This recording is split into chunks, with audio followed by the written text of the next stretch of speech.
No, of course no, because it's too expensive for me.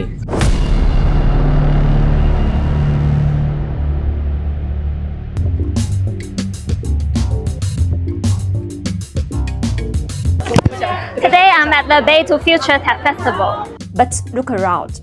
This isn't a convention center. It's in a plaza of Shenzhen's premium shopping mall. Guess what I actually see? Humanoid robot companies are performing here.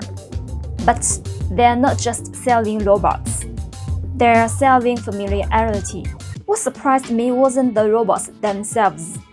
It was how normal everything felt. Robots dancing in a plaza. Kids challenging a robot soccer team. Test Wukong robot. Kids weren't scared. They were just curious. And those AI pets? Designed to look completely harmless. That design choice matters.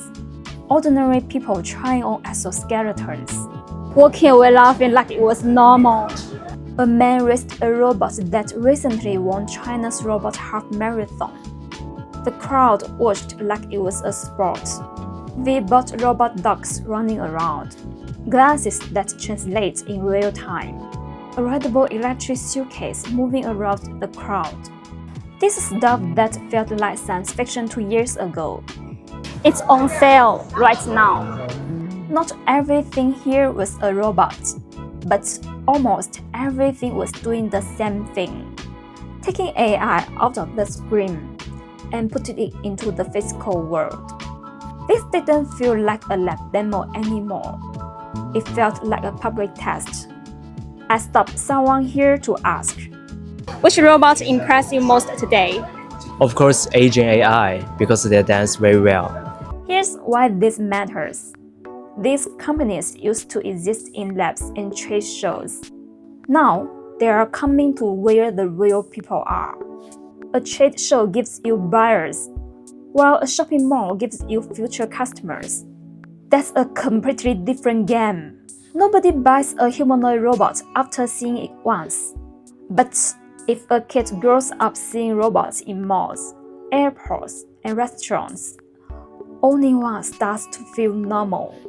From my years visiting hundreds of factories in Shenzhen, I've seen how fast the hardware is improving.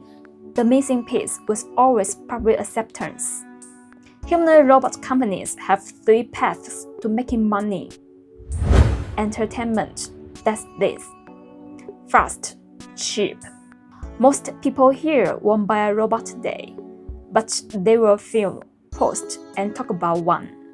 And every video builds the brand. Industrial, already happening in factories. And home, that's the end game. Entertainment makes cash first. But the real price is making robots as normal as a washing machine. Here's the number I can't stop thinking about. In 2024, the cheapest humanoid robot was $90,000. Now, you can buy one for $5,900. When the price curve looks like that, malls stop being just malls. Maybe that's why these companies aren't waiting for robots to enter people's homes. They're entering people's weekends first. Remember him? I asked one more question. What's your target price? For me, $2,000 maybe. That answer stayed with me. He loved the robots. But $5,900 was still too much. This is what these small demos are really doing. They're not selling robots today, but planting the idea that might be affordable tomorrow. Wanna see what's really happening with robot prices? That's my next video. The price just broke. I'm Scarlett. Follow me. I show you how Chinese tech really works on the ground in Shenzhen. See you in the next video.